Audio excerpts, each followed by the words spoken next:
Okay, vi skal snakke lidt om, hvad vi bruger undersøgelserne af miljø-DNA til.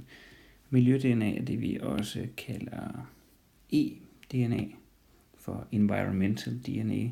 Og den metode, vi har brugt, er Real-Time PCR, det der også hedder qPCR.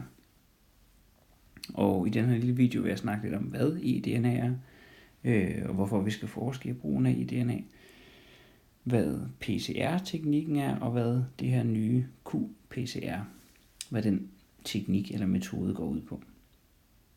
Og formålene med det hele, det er at blive klogere på biodiversitet, altså hvordan har arterne, hvor lever de, og hvor godt har bestandene det. Det er i hvert fald det, vi på sigt gerne vil kunne udtale os om. Og så er det en af idéerne er, at vi skal stifte bekendtskab med moderne biologiske metoder. Det vil altså sige den her qPCR-metode, men sådan set også PCR-metoden. Og så skal vi snakke lidt om, eller I skulle gerne fortælle noget om det her kunne være en metode til fremtidens bevaringsbiologi. Det vil altså sige, den biologi, som beskæftiger sig med beskyttelse af truede arter, for eksempel. For en af de ting, vi blev lidt klogere på, da vi var inde på universitetet, det var jo, at det problem, vi står overfor, er, at arterne ude i naturen, de uddør omkring 1000 gange hurtigere, end hvad man ville forvente, at den normale uddøelsesrate var. Så derfor forsøger man at forske i at blive bedre til at undersøge, hvor udbredte arterne er, det vil sige, hvor de lever henne, og deres status, det vil sige, hvordan arterne har det. Altså er der meget få i en sø, eller er der rigtig mange af en eller anden given art i en sø. Okay, så lad os starte lidt med det her med eDNA. Så eDNA står for Environmental DNA, det vil sige miljø-DNA, eller DNA, som man finder frit ude i miljøet. Og det kunne være, ligesom der er tegnet her, nogle DNA-rester, som er fra afskudte celler, eller fra døde fisk, eller fra hvad som helst, efterladenskaber fra de arter, der lever i søen. Det vil sige, finder man DNA-rester fra, som man kan bevise er fra en given art, så vil det altså betyde, at den art er til stede i søen, eller vandløbet, eller hvad det nu er, man undersøger. I vores tilfælde er det Utterslev Mose, det vil sige, det er en sø. Og det vi så også har talt om, det er, at det ikke er almindeligt kerne-DNA, vi undersøger for, men det er det, der hedder mitokondrie-DNA, eller mtDNA, man forkorter man det som. Og ideen med det er, at det er mere bevaret, sådan evolutionært eller konserveret. Det vil sige, hvis man vil sammenligne to individer inden for samme art, så har de næsten altid ens mitokondrie-DNA, men hvis man sammenligner to arter imellem, så vil man kunne se en forskel på deres mitokondrie-DNA.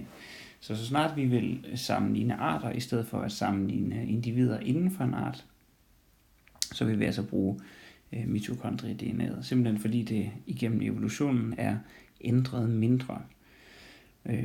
Og grunden til det er selvfølgelig, at mitokondrierne er helt centrale i respirationsprocessen, og at de fleste mutationer, der vil ske i mitokondrie-DNA'et, vil være forringelser af artens overlevelsesevne, og derfor vil de blive bortselekteret. Så det hele går ud på, det er at bruge PCR-metoden til at undersøge, om der findes DNA-rester fra den art, som vi er interesseret i at udtale os om. Og hvorfor skal vi gøre det? Jo, altså i første omgang, som jeg lige har nævnt, så vil vi undersøge, om en given art er der.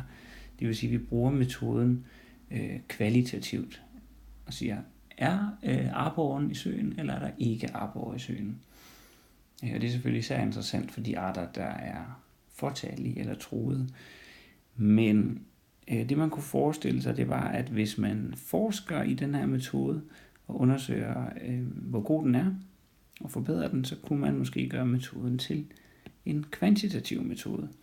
Det vil sige, kan man bruge mængden af DNA fra en given art til at sige noget om, hvor mange individer der er af den art i søen, og dermed hvad artens status er på den givne lokalitet. Og det viser sig, at det bliver man bedre og bedre til, men det har vi jo ikke gjort i denne her undersøgelse. Men når forskningen når dertil, når metoden når dertil, så er det klart, at potentialet er meget, meget større. Og så kan man sige, selvfølgelig er metoden svær i starten, men meget hurtigt bliver metoden hurtigere end de her traditionelle kortlægningsmetoder, hvor man simpelthen går ud og gennemfisker en sø for at finde ud af, om vandinsektet er der, eller fisken er der, eller hvad det nu skulle være. Og perspektiverne i det, især i forhold til den kvantitative del, er jo meget store. Godt, så vi starter med at tale lidt om, hvad PCR-teknikken er.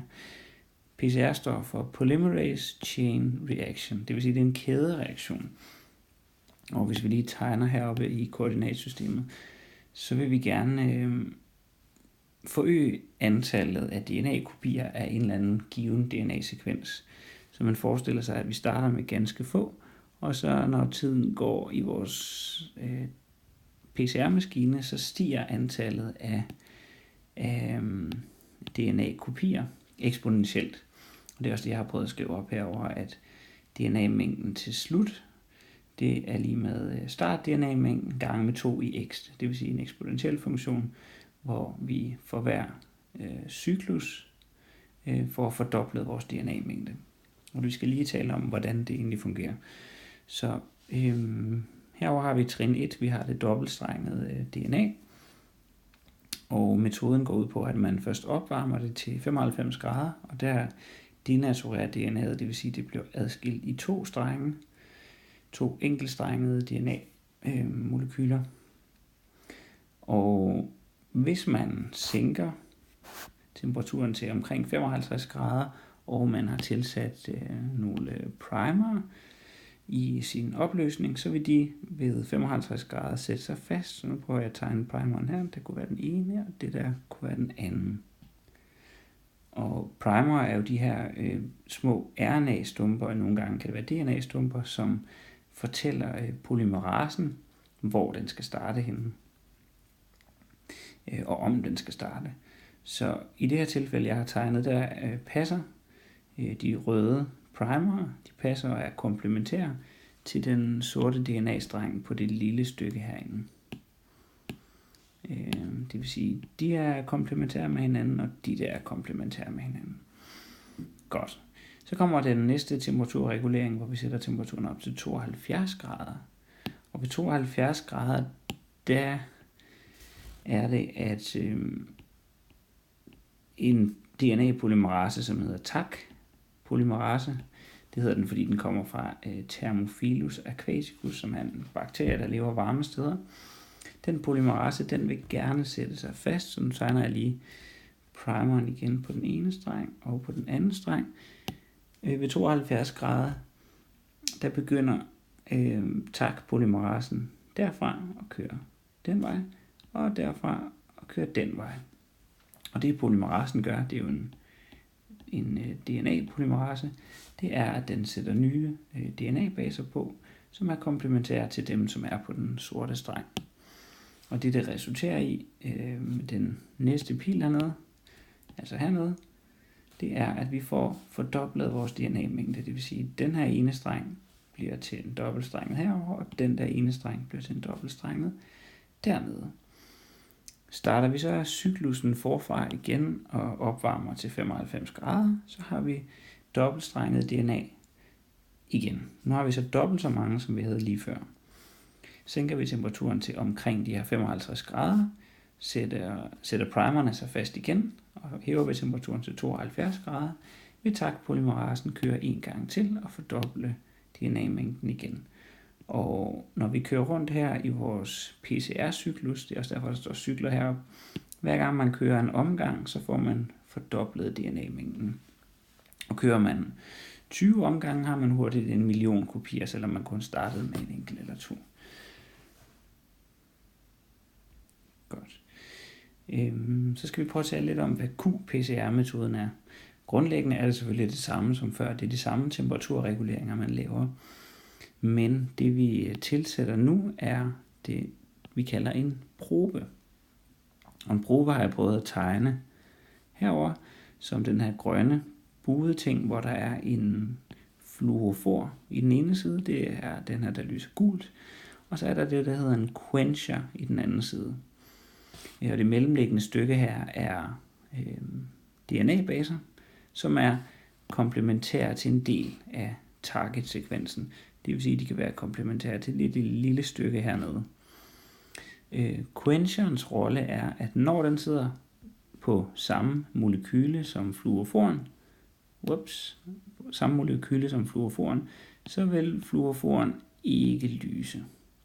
Men når PCR-maskineriet kører, nu er vi i det tilfælde, hvor temperaturen er hævet til 55 grader igen, det vil sige, eller sænket til 55 grader, det vil sige, primerne er sat sig fast. Så hæver vi temperaturen til de 72 grader. Og det vil sige, det her, hvor TAC-polymerasen begynder at lave en ny DNA-streng, som er komplementær til den eksisterende. Det vil sige, den kører afsted her. Nu har den lavet den komplementære streng hertil, og den fortsætter selvfølgelig, indtil den får lavet resten hernede, ikke? Men pointen er, at når TAC-polymerasen kommer til proben, som var den, der sad lige på det her stykke, så slår den proben fra, eller den slår proben af, og det vil sige, at fluoroforen bliver ikke længere hæmmet af den der quencher, og nu vil fluoroforen lyse. Og når det hele foregår inde i en PCR-maskine, nu skal jeg prøve at se, om jeg kan tegne den hernede, en PCR-maskine, som selvfølgelig hedder en qPCR-maskine, så vil den registrere lysmængden, som kommer ind fra alle de der fluoroforer. Og det siger sig selv, at i begyndelsen af forsøget, selvom der skulle være noget DNA fra den der art, vi undersøger, det kunne være en arbor for eksempel, så vil det her ene molekyle resultere i et signal. Så det vil være et meget svagt signal til at starte med. Men efterhånden som vi kører rundt i vores PCR-cyklus, vil der komme flere og flere kopier af DNA'et, som kan binde prober, og TAC-polymerasen kan fungere på dem, og det vil sige, at den kan slå proberne løs, og der vil komme flere og flere lyssignaler ind i PCR-maskinen, og det var derfor, vi så de der grafer med lysintensitet, som steg eksponentielt. Til at starte med i hvert fald. Det man så til sidst, skal jeg lige tegne det her op, hvis man nu kigger på, hvordan det ser ud inde i maskinen. Så vi, at det stiger eksponentielt til at starte med, lysmængden, og så flader den ud på et eller andet tidspunkt. Og den der udfladning herop til sidst, kunne for eksempel skyldes, at der ikke var mere probe. Det kunne også skyldes, at der ikke var flere nukleotider. Det vil sige, at der kan ikke blive sat flere, blive lavet mere nyt DNA. Det kunne også skyldes, at det kunne skyldes, at et eller andet med polymerasen. Men altså, det er selvfølgelig også vigtigt at sige, at i mange af de undersøgelser, vi lavede, var der slet ikke DNA fra den givne art i den prøve, vi undersøgte. Og hvis der ikke er DNA, så er der ingen steder, primerne kan binde sig, og der er som oftest heller ikke nogen steder, proben kan binde sig. Det kan godt være, at den kan gøre det, men den vil så være der i så få kopier, at det nærmest ikke vil give noget resultat, og derfor vil PCR-maskinen ikke lave noget, der ser anderledes ud end bare hernede i bunden. Ikke? Sådan der. Så det vil vi tolke som et negativt resultat. Godt. Her til sidst skal vi lige tale om, hvordan man designer de der primer, som jeg nu har talt noget om. Fordi lad os sige, at vi gerne vil undersøge for eksempel gede-DNA, og så har jeg nedenunder lige tegnet arbor-DNA'et på, fordi det kunne jo være, at de lignede hinanden. Så det her, det er mitokondrie-DNA fra både geden og arboren. Mitokondrie-DNA. Så hvis man kigger lidt nøje på DNA'et her, så vil man se, at hvis man lavede en primer, der for eksempel tog det her stykke, altså som var komplementær til det her stykke DNA, så skal vi lave en primer, der passer til det her stykke, så viser det sig, at det ikke er skidesmart, fordi det tilfældigvis er en sekvens, som også optræder nede ved arboren.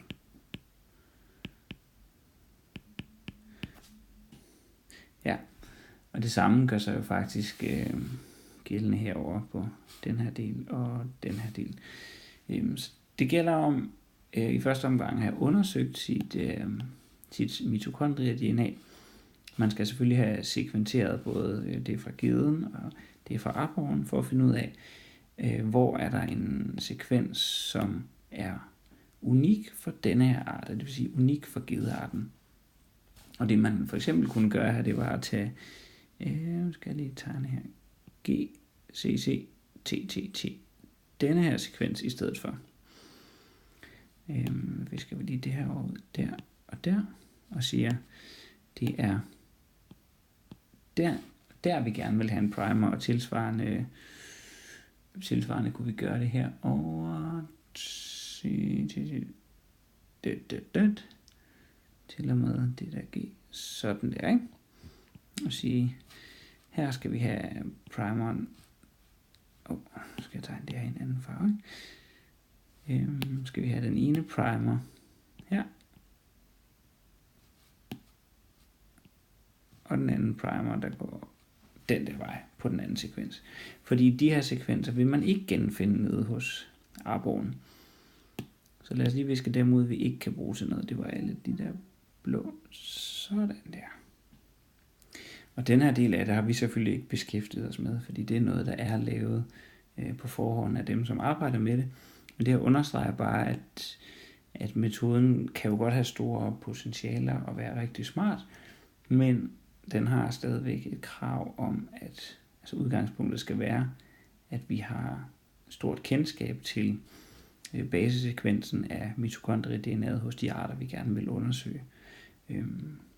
Men fordelen er selvfølgelig også, at mitokondrie-DNA'et er så bevaret inden for hver arterne, så vi er sikre på, at vi er i hvert fald næsten sikre på, at alle individer af den her art, altså geder, de har det samme mitokondrie-DNA, og derfor vil de alle sammen have de her DNA-sekvenser, som vi har snakket om her, og dermed ikke dem, der står hernede ved arboren. Og så udnytter vi de forskelle, der er arterne imellem.